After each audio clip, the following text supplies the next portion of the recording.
Olá, começa agora mais um episódio do Macro Review, o podcast de economia do C6 Bank. Hoje a gente vai falar sobre a inflação brasileira, que está em alta, e olha só, não existem pistas de que os preços vão dar um alívio. É verdade que em janeiro, o Índice de Preços ao Consumidor Amplo, o IPCA, ele teve um respiro por causa de uma queda pontual nos preços das contas de luz. Mas deve ser uma trégua breve. A gente acredita que a inflação em 12 meses vai voltar a ficar perto de 5% em fevereiro. Por que os preços estão subindo? E quais fatores ainda dificultam a queda da inflação? No episódio de hoje, a gente responde essas perguntas e a gente fala também sobre o PIB brasileiro, que desacelerou aos poucos no fim do ano, sobre o impacto para o Brasil do aumento de tarifas pelos Estados Unidos e a inflação americana como um obstáculo para o corte de juros. Hoje, a gente tem ainda a participação da Marina Valentini, do JP Morgan Asset Management. Ela analisa as novas tarifas do governo americano e traz mais detalhes sobre esses dados de inflação americana que a gente mencionou agora. Eu sou a Marina Rapa. E eu sou a Bianca Alvarenga. E hoje é dia 17 de fevereiro de 2025. Vamos lá?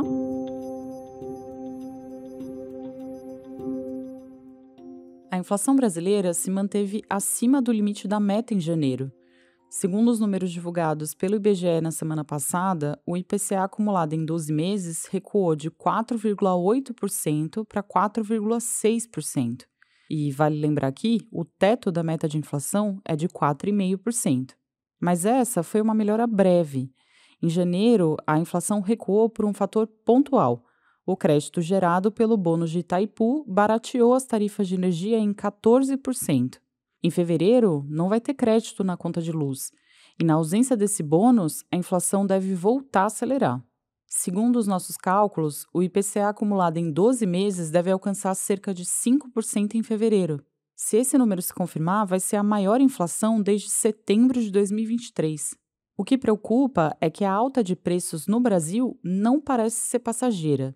Existem muitos fatores estruturais contribuindo para uma inflação maior nos próximos meses. E a gente vai destacar aqui os dois principais.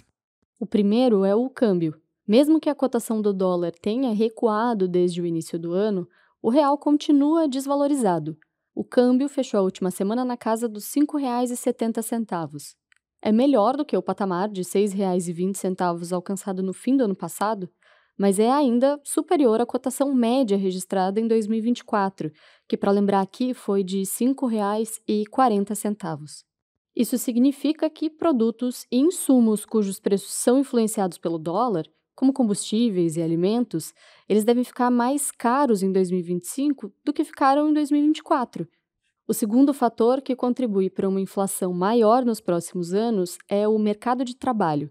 O desemprego brasileiro está perto do menor patamar da série histórica, em 6,6%, considerando o nosso ajuste sazonal. A suave desaceleração da economia, que a gente até vai falar melhor adiante aqui no podcast, essa desaceleração gradual não deve gerar um grande desaquecimento do mercado de trabalho, o que é uma ótima notícia para a renda das famílias. Mas, por outro lado, o aumento do rendimento dos trabalhadores não tem sido acompanhado por ganhos de produtividade. Quando isso acontece, a tendência é que o maior custo de mão de obra seja repassado para os preços, em especial os de serviços. A média anualizada da inflação de serviços dos últimos 3 meses está perto de 8%. Isso significa, na prática, que se os preços continuarem subindo nesse mesmo ritmo, a gente deve chegar no fim do ano com uma inflação de serviços muito elevada. É uma preocupação, dado o peso dessa categoria para o orçamento das famílias brasileiras. Quando a gente cita os serviços, a gente está falando aqui desde a mensalidade escolar até custos médicos e de lazer, por exemplo. A grande questão é que, de acordo com as nossas projeções econômicas, nenhum dos fatores que tem pressionado a inflação vai dar sossego em 2025. A taxa de desemprego deve ficar perto de 6,5%, um nível muito baixo. É esperado que o custo da mão de obra continue causando uma elevação dos preços de serviços. Além disso, o dólar pode voltar a subir em razão da perspectiva de juros altos nos Estados Unidos e em razão, principalmente, da contínua elevação da dívida pública no Brasil. A gente acredita que o dólar vai voltar a se aproximar dos R$ 6,30 até o final do ano. Então, o resultado da combinação de câmbio depreciado e economia e mercado de trabalho ainda aquecidos vai ser uma inflação sob pressão. A gente acredita que o IPCA vai encerrar o ano em 5,9%, em um patamar muito superior ao da meta de inflação, que é de 3%, e até do limite de tolerância da meta, que é de 4,5%. Nesse cenário, a condução da política monetária exige ainda mais cautela. Com a inflação em trajetória de alta, tudo indica que o tempo de Selic elevada vai demorar a passar. Agora, como a gente mencionou, a gente vai falar melhor sobre a economia brasileira, que perdeu força na reta final do ano. Mas olha, essa desaceleração da atividade foi mais branda do que a gente imaginava. Isso foi o que revelou a pesquisa mensal de comércio e a pesquisa mensal de serviços do IBGE. Os serviços que têm maior peso no PIB, eles recuaram 0,5% em dezembro passado. A mesma coisa aconteceu com o comércio. As vendas no varejo ampliado, que inclui veículos e materiais de construção civil, elas apresentaram recuo de 1,1% no último mês de 2024. Mas a alta de 0,8% do segmento de serviços prestados às famílias impediu uma maior desaceleração do setor. É um reflexo, em parte, do mercado de trabalho aquecido, como a gente falou aqui anteriormente. Quando a gente observa o conjunto dos dados, parece evidente que o PIB ainda está em expansão, mas em um ritmo mais comedido do que o registrado ao longo do ano passado. Para 2025, a gente projeta um crescimento de 2% da economia, que é menor do que o avanço de 3,5% estimado para 2024. O assunto agora é o efeito do aumento das tarifas de importação para o Brasil. Para retomar aqui o assunto, recentemente o governo americano anunciou um aumento de tarifas para aço e alumínio. Entre os países afetados está o Brasil, que vai ter uma tarifa extra para a venda desses produtos. Com a decisão, surge a pergunta: essa medida tem potencial de afetar a economia brasileira? Olha, em 2024, o Brasil exportou cerca de 6 bilhões de reais em aço para os Estados Unidos. A imposição das tarifas possivelmente vai tornar o produto brasileiro mais caro para os americanos, o que, consequentemente, pode levar a uma queda das exportações. Então, é esperado um impacto para a venda de aço e alumínio, mas os efeitos na economia não devem ser grandes, porque esses produtos representam menos de 2% das exportações totais.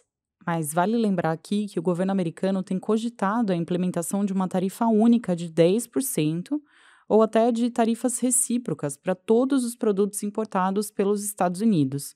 Nesse caso, se essa medida for aprovada, aí sim o impacto para a balança comercial brasileira pode ser maior. Na última vez em que o mundo viveu um período de maior tensão comercial, lá em 2018, o Brasil até se beneficiou, porque supriu a demanda de países afetados pela política americana. A exportação de soja do Brasil para a China, por exemplo, saiu de 14 bilhões de reais em 2016 para 27 bilhões de reais em 2021. Mas esse fator que ajudou o Brasil lá no passado tende a não se repetir. E por quê? É que a gente não vê oportunidade relevante para uma maior entrada de produtos brasileiros no mercado global desta vez. Em 2016, cerca de 50% das importações de soja da China vinham do Brasil. Hoje, esse número já passou para 70%. Isso significa que é uma demanda que já está perto do limite. Na nossa visão, um possível caminho mais favorável seria a redução das tarifas de importação impostas pelo Brasil, porque, se houver reciprocidade na cobrança dessas tarifas, é possível não só evitar um impacto maior na balança comercial brasileira, mas também é possível melhorar a competitividade dos produtos locais no longo prazo. A gente continua falando sobre Estados Unidos, mas agora sobre a inflação americana, que voltou a acelerar e trouxe incerteza para o caminho de flexibilização monetária traçado pelo Federal Reserve, o Fed, Banco Central Americano. O índice de preços ao consumidor, que é o CPI, esse índice subiu 0,5% em janeiro nos Estados Unidos. O resultado veio acima da expectativa dos analistas de mercado, que era de 0,3%. No acumulado em 12 meses até janeiro, a inflação americana está em 3%. O núcleo do CPI, que mostra uma tendência mais limpa dos preços, ficou em 3,3% no mesmo período. É um sinal de alerta para o Fed. Os números indicam que a inflação pode estar se acomodando em um patamar superior ao da meta de 2% da autoridade monetária. A composição do índice também não trouxe boas notícias para o Banco Central americano. Os preços de serviços continuam persistentes e agora os bens industriais voltaram a ficar mais caros. A gente acredita que a piora recente da inflação, o mercado de trabalho aquecido e as incertezas quanto aos impactos das novas políticas de governo, tudo isso diminui o espaço para cortes de juros nos Estados Unidos agora em 2025. Agora a gente passa para o quadro Mercados Globais. É o espaço em que a Marina Valentini, estrategista do JP Morgan Asset Management, analisa o movimento dos mercados lá de fora e a forma como os investidores estão recebendo as notícias do campo econômico. Hoje, a Marina fala um pouco mais sobre esses dados de inflação americana que a gente acabou de mencionar aqui e ela analisa também as novas tarifas do governo americano. Vamos ouvi-la. Na semana passada, tivemos muitas notícias sobre inflação e tarifas vindo dos Estados Unidos, mas, no geral, vimos que os mercados, principalmente os das ações americanas, têm mantido uma perspectiva positiva. E o S&P 500 subiu cerca de 1,5% em dólares semana passada, né, o índice das 500 maiores empresas dos Estados Unidos, enquanto os rendimentos dos títulos de tesouro, os yields, terminaram relativamente inalterados, e agora o yield do título de tesouro de 10 anos está em 4,5%. Então, agora, por mais que tenha muita atenção nas mudanças políticas da nova administração dos Estados Unidos, como comércio, tem outros fatores que têm apoiado o mercado acionário, principalmente a participação de mais empresas no rally que começou ano passado, né, além só das empresas de tecnologia, e também um sólido crescimento de lucros. Mas vamos falar um pouco mais dos dois fatores chaves da semana passada, tarifas e o dado de inflação CPI. Antes da semana passada, a gente já teve várias notícias de tarifa. As tarifas para a Colômbia, por exemplo, tinham sido evitadas, já as tarifas sobre o México e o Canadá foram adiadas para o dia 4 de março. E a China, por outro lado, ainda não conseguiu negociar a remoção das tarifas e começou já a ser implementada no dia 10 de fevereiro. E, além disso, o presidente Trump implementou uma série de tarifas sobre o aço e o alumínio, com início previsto para 12 de março. Na semana passada também houve um novo anúncio importante do presidente Trump, que pediu aos seus assessores que analisassem os níveis de tarifas dos outros países, considerando não só o quanto esses países cobram em tarifas, mas também seus impostos, seus subsídios, suas moedas e outras políticas que esses outros países têm. E, em base a esse estudo, aplicar tarifas em países que talvez tenham uma postura de comércio que os Estados Unidos determine como injusta.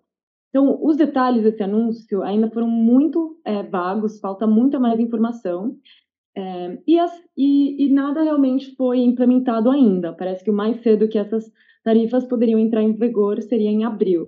Então, isso dá bastante tempo para os países negociarem aqui e evitarem potencialmente essas tarifas. Vamos pensar na Índia como exemplo. A Índia tem uma tarifa média ponderada de 12%, que é bastante alta se a gente compara com os Estados Unidos, que tem uma tarifa média de 2%. E o presidente Modi da Índia visitou os Estados Unidos semana passada e começaram a ter discussões e decidiram aumentar suas importações de energia dos Estados Unidos, suas compras de energia, e potencialmente pensar em reduzir suas próprias tarifas, né, a Índia. Então, outros países estão revisando suas opções também.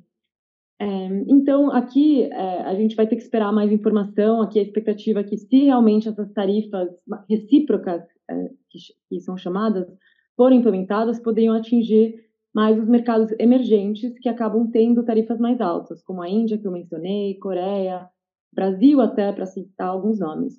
Mas até agora é importante lembrar que as ameaças de Trump têm sido talvez mais barulho do que ação realmente, como a gente viu nas conversas recentes com o Canadá, México e Colômbia, que as tarifas acabaram sendo adiadas. E o anúncio da semana passada pode ser também apenas mais uma tática de negociação. Mas queria destacar que ainda há muita incerteza macroeconômica e, no fim das contas, essas ameaças constantes de tarifas podem sim prejudicar a confiança das empresas.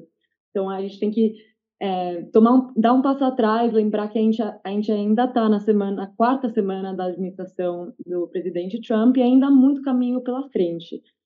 Mas, por enquanto, como mencionei, o sentimento do mercado acionário e o crescimento de lucro ainda tem apoiado as ações.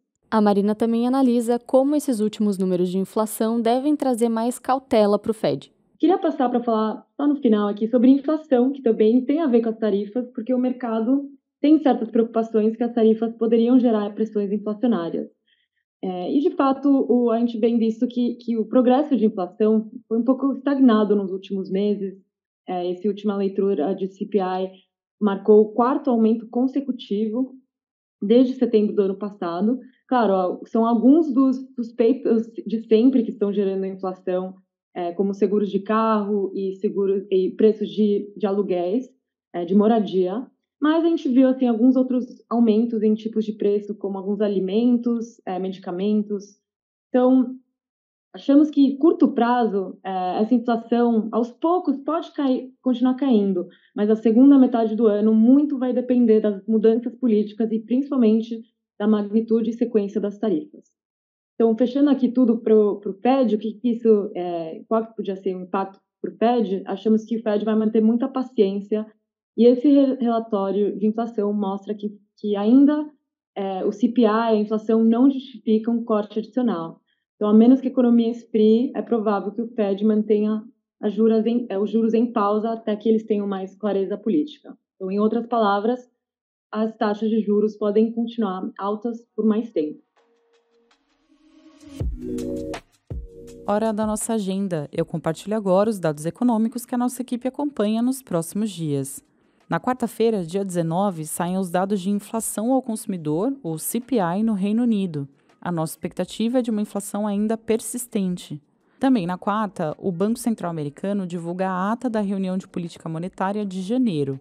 Nessa reunião, o Fed pausou o ciclo de cortes de juros iniciado lá em setembro do ano passado e o presidente do Banco Central Americano destacou que não vai ter pressa para voltar a reduzir os juros que estão entre 4,25% e 4,5% ao ano.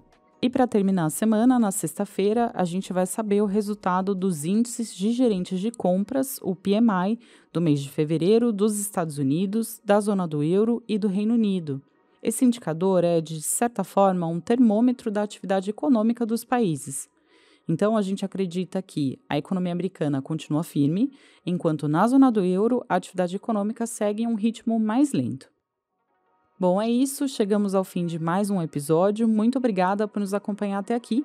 Se você gostou do episódio de hoje, aproveita para parar e avaliar o nosso podcast no Spotify. Quantas estrelas será que a gente merece, hein? Quem faz parte da equipe econômica do C6 Bank são o Felipe Salles, a Cláudia Moreno, a Cláudia Rodrigues, o Eliezer Jacobi e o Felipe Mack. A produção e o roteiro são desse time todo, junto com Bianca Alvarenga e Marina Rapa. A edição de som é da Thaís Andrea. A gravação fica com a Rafaela de Oliveira e a divulgação nas redes sociais é da Maria Fernanda Pedroso. Lembrando que você pode seguir o Macro Review na sua plataforma favorita de podcasts. Assim, quando a gente publicar um novo episódio, você vai ser notificado.